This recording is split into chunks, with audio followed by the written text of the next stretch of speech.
السلام علیکم ورحمۃ اللہ وبرکاتہ۔ الحمدللہ والصلاة والسلام علی رسول اللہ۔ رب اشرح لی صدری ویسر لی امری واحلل عقدۃ من لسانی یفقہوا قولی۔ نو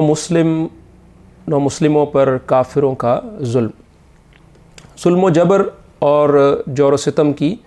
کاروائیاں نبی کریم صلی اللہ علیہ وسلم کے ساتھ ہو رہی تھیں،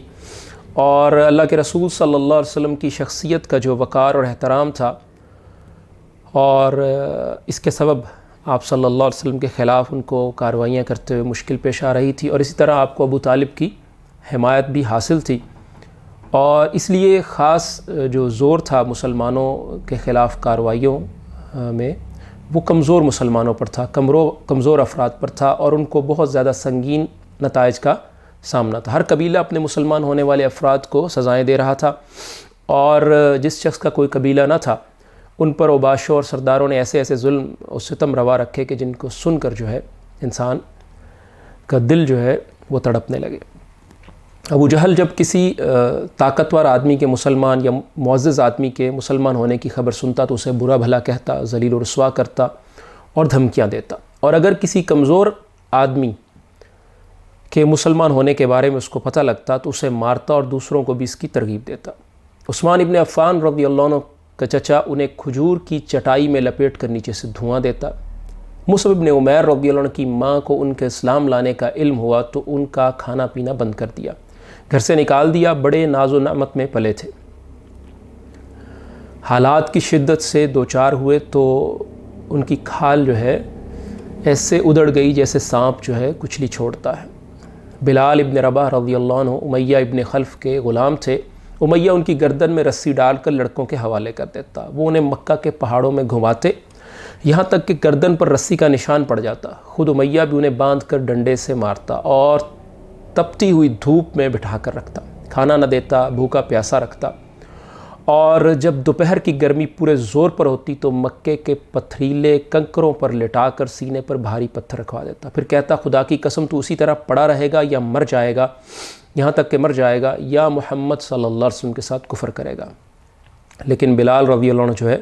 توحید پر ثابت قدم رہے۔ یہی کارروائی جاری تھی کہ ایک روز ابو بکر رضی اللہ عنہ کا گزر ہوا اور انہوں نے بلال رضی اللہ عنہ کو خرید کر آزاد کر دیا۔ عبداللہ ابن مسعود رضی اللہ عنہ سے ایک حدیث ہے، اس میں بیان کرتے ہیں عبداللہ ابن مسعود کہ سب سے پہلے اسلام کا اظہار کرنے والے 7 حضرات ہیں، رسول اللہ صلی اللہ علیہ وسلم، ابو بکر، عمار، ان کی والدہ سمیہ، صہیب، بلال اور مقداد رضی اللہ عنہم اجمعین۔ رسول اللہ صلی اللہ علیہ وسلم کو تو اللہ تعالیٰ نے آپ کے چچا ابو طالب کے ذریعے سے مشرکین کی تکلیفوں سے، اذیتوں سے محفوظ رکھا۔ ابو بکر رضی اللہ عنہ کو بھی اللہ نے ان کی قوم کے ذریعے سے محفوظ رکھا۔ باقی جو حضرات تھے انہیں مشرکین نے پکڑ لیا، انہیں لوہے کی زرہیں پہنا کر دھوپ میں ڈال دیا جاتا، اور چنانچہ ان میں سے کوئی بھی ایسا نہیں تھا کہ جس نے اپنی جان بچانے کے لیے زبان سے مشرکین کے مطلب کی بات نہ کہہ دی ہو سوائے بلال رضی اللہ عنہ کے۔ انہوں نے اللہ کی راہ میں اپنی جان کی پرواہ بھی نہ کی، اور ان کی قوم کی نظر میں بھی ان کی کوئی قدر و قیمت نہ تھی، کوئی ان کی حمایت میں بولتا نہ تھا، تو وہ انہیں کافر انہیں پکڑ کر بچوں کے حوالے کر دیتے، وہ انہیں مکہ کی گھاٹیوں میں گھسیٹتے پھرتے، اور بلال رضی اللہ عنہ کہتے احد احد، یعنی اللہ ایک ہے، اللہ ایک ہے۔ یہ حدیث ابن ماجہ میں بیان کی گئی ہے، اور 150 نمبر یہ حدیث ہے،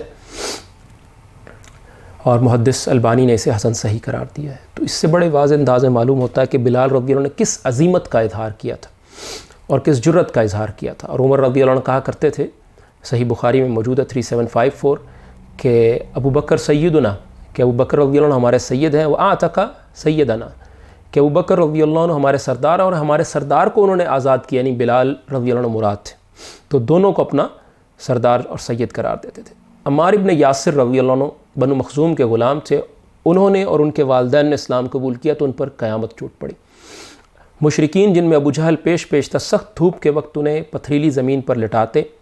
ایک بار انہیں اسی طرح تکلیف دی جا رہی تھی کہ نبی صلی اللہ علیہ وسلم کا گزر ہوا تو آپ نے فرمایا، آل یاسر صبر کرو، تمہارا ٹھکانہ جنت ہے، ان موعدکم الجنہ۔ یہ روایت جو حاکم میں الحاکم فی المستدرک، یعنی حاکم نے مستدرک میں بیان کی ہے، اور ابن ہشام نے بھی سیرہ میں یہ بیان کی ہے۔ تو آخر یاسر جو تھے رضی اللہ عنہ ظلم کی تاب نہ لا کر ان کی وفات ہو گئی۔ سمیہ جو کہ عمار کی والدہ تھی، ان کو ابو جہل نے نیزہ مارا اور وہ دم توڑ گئیں۔ یہ اسلام کی پہلی شہیدہ ہیں۔ اور عمار رضی اللہ عنہ پر سختی کا سلسلہ جاری رہا، اس قدر سختی کی گئی کہ ان کو کبھی پانی میں ڈبویا جاتا، کبھی سینے پر پتھر رکھا جاتا، اور مشرکین یہ کہتے کہ جب تک محمد کو گالی نہ دو گے یا لات اور عزیٰ کے بارے میں اچھے کلمات نہیں کرو گے تو ہم تمہیں نہیں چھوڑیں گے۔ تو عمار رضی اللہ عنہ نے مجبوراً ان کی بات مان لی۔ پھر نبی صلی اللہ علیہ وسلم کے پاس روتے ہوئے آئے اور معذرت کرتے ہوئے، تو یہ آیت نازل ہوئی کہ من کفر باللہ من بعد ایمانہ الا من اکرہ وقلبہ مطمئن بالایمان، کہ جو شخص اللہ کے ساتھ کفر کرے اپنے ایمان کے بعد سوائے اس کے کہ جسے مجبور کیا جائے اور اس کا دل جو ہے ایمان پر مطمئن ہو۔ سورۃ النحل آیت 106۔ تو یہ اس شخص کے بارے میں ہے کہ جس پر ظلم اور جبر کر دیا جائے اور اس کو اپنی جان بچانے کے لیے کلمہ کفر وہ کہہ دے اور دل سے اس پر راضی نہ ہو، تو یہ رخصت دے دی گئی ہے اللہ تعالیٰ کی طرف سے۔ تو یہ رخصت ہے، اور عظیمت کا مظاہرہ بلال رضی اللہ عنہ نے کیا، اور رخصت کا مظاہرہ جو ہے عمار رضی اللہ عنہ نے کیا۔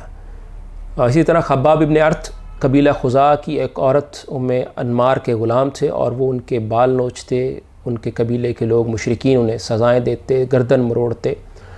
اسی طرح زنیرہ، نہدیہ اور کچھ لونڈیاں تھیں، انہوں نے اسلام قبول کر لیا تو مشرکین نے جو ہے سخت سزائیں دی۔ قبیلہ بنی عدی کی ایک لونڈی تھی تو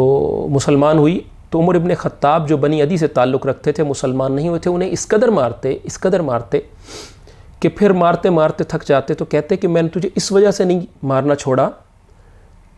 کہ مجھے کوئی مروت آ گئی ہے، تیرا خیال آ گیا، بلکہ میں تھک گیا ہوں۔ تو عمر رضی اللہ عنہ جیسا قوی شخص جس کو مارتے مارتے تھک جائے، سوچئے کس قدر جو ہے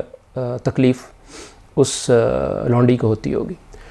اور اسی طرح مشرکین جو ہے ان لونڈیوں کو پھر بلال رضی اللہ عنہ کی طرح جس طرح ان کو آزاد کرایا تھا، ابو بکر رضی اللہ عنہ نے ان کو آزاد کر دیا۔ تو اسی طرح کے اور بہت ساری جو صورتیں تھیں، بعض صحابہ کو اونٹ اور گائے کی کچی کھال میں لپیٹ کر دھوپ میں ڈال دیا جاتا تھا، لوہے کی زرہ پہنا کر جلتے ہوئے پتھروں پر لٹا دیا جاتا۔ تو یہ تکلیف اور ظلم و ستم کی داستان بہت لمبی، اور اللہ رب العالمین نے قرآن کریم میں بھی یہ بات ذکر کی ہے کہ ام حسبتم ان تدخلوا الجنۃ ولما یأتکم مثل الذین خلوا من قبلکم مستهم البأساء والضراء وزلزلوا حتى يقول الرسول والذین آمنوا معه متى نصر اللہ الا ان نصر اللہ قریب، کہ تم نے گمان کر لیا، تم نے خیال کر لیا کہ جنت میں داخل ہو جاؤ گے اور تم پر ایسی حالت نہیں آئے گی جیسے تم سے پہلے لوگوں پر آئی، کہ انہیں تنگ دستی تکلیف پہنچی، وہ ہلائے گئے، یہاں تک کہ رسول اور اس کے ساتھ جو لوگ ایمان لائے تھے کہہ اٹھے کہ اللہ کی مدد کب آئے گی، سن لو بے شک اللہ کی مدد قریب ہے۔ تو یعنی ہر زمانے میں جو رسول ہے اور ان کے ساتھ جو ایمان لانے والے ہیں، ان کے اوپر جو ہے مشکلات، پریشانیاں اور تکلیفیں ان کو دی جاتی رہیں، اذیتیں ان کو دی جاتی رہیں۔ تو یہ اللہ تعالیٰ کے سامنے ان کا بے بسی کا اور عاجزی کا اظہار ہے کہ اللہ تیرے راستے میں ہم نے اتنی تکالیف برداشت کی ہیں، تیری مدد کب آئے گی۔ تو اللہ کے رسول صلی اللہ علیہ وسلم کے لیے پھر دیکھیے بدر میں اللہ تعالیٰ کی مدد آئی، پھر احزاب میں اللہ تعالیٰ کی مدد آئی۔ ایک اور حدیث ہے جس میں مزید وضاحت ہو جاتی ہے۔ خباب بن الارت رضی اللہ عنہ بیان کرتے ہیں کہ ہم نے رسول اللہ صلی اللہ علیہ وسلم سے شکایت کی کہ آپ اس وقت ایک اپنی چادر پر ٹیک دیے کعبے کے سائے میں بیٹھے ہوئے تھے، تو ہم نے عرض کی اللہ کے رسول صلی اللہ علیہ وسلم آپ ہمارے لیے مدد کیوں نہیں طلب کرتے، ہمارے لیے اللہ سے دعا کیوں نہیں مانگتے؟ تو اللہ کے رسول صلی اللہ علیہ وسلم نے فرمایا تم سے پہلی امتوں کے لیے لوگوں کے لیے گڑھا کھود دیا جاتا تھا، انہیں اس میں ڈال دیا جاتا تھا، پھر ان کے سر پر آرا رکھ کے ان کے 2 ٹکڑے کر دیے جاتے تھے، پھر بھی وہ اپنے دین سے نہ پھرتے تھے، لوہے کے کنگے ان کے گوشت میں دھنسا کر ان کے ہڈیوں اور پٹھوں پر پھیرے جاتے تھے، پھر بھی وہ ایمان نہ چھوڑتے تھے۔ یہ روایت جو ہے صحیح بخاری میں 3612۔ تو اللہ کے رسول صلی اللہ علیہ وسلم کے دور میں بھی نو مسلموں پر، مسلمانوں پر ظلم کیا گیا، زیادتیاں کی گئیں، ان کو تکلیفیں دی گئی، ان کو اذیتیں دی گئی، ان کو پریشان کیا گیا، ان کو مصائب کا سامنا کرنا پڑا۔ اور یہ مرحلہ جو ہے اللہ کے رسول صلی اللہ علیہ وسلم کی دور میں ختم نہیں ہو گیا، اس کے بعد بھی مسلمانوں کے ساتھ جو ہے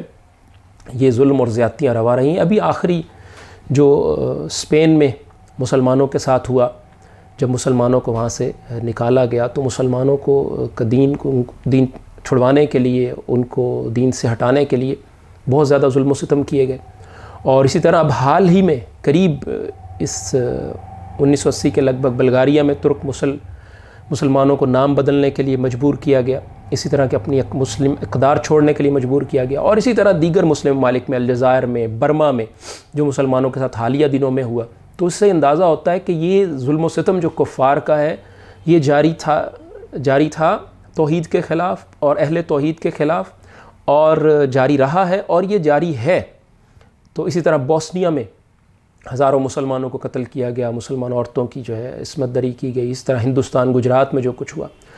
تو یہ مت سمجھ لیجئے کہ اسلام قبول کر لینا اور لا الہ الا اللہ محمد رسول اللہ پڑھ لینا یہ بڑا آسان سا معاملہ ہے۔ اگر یہ اتنا ہی آسان معاملہ ہوتا تو اللہ کے رسول صلی اللہ علیہ وسلم اور آپ صلی اللہ علیہ وسلم کے صحابہ کے ساتھ اس قدر جو ہے اذیت والے معاملات اور دکھ اور پریشانی والے معاملات پیش نہ آتے، اور آج بھی مسلمانوں کے ساتھ ایسا نہ ہوتا۔ تو اللہ رب العالمین سے دعا ہے کہ اللہ رب العالمین ہمیں دین کی سمجھ دے، اس پر استقامت دے، ہمارے لیے آسانیاں فرمائے، ہمیں عافیت میں رکھے، اور ہمیں ایمان پر زندگی دے اور ایمان پر ہمیں موت دے۔ السلام علیکم۔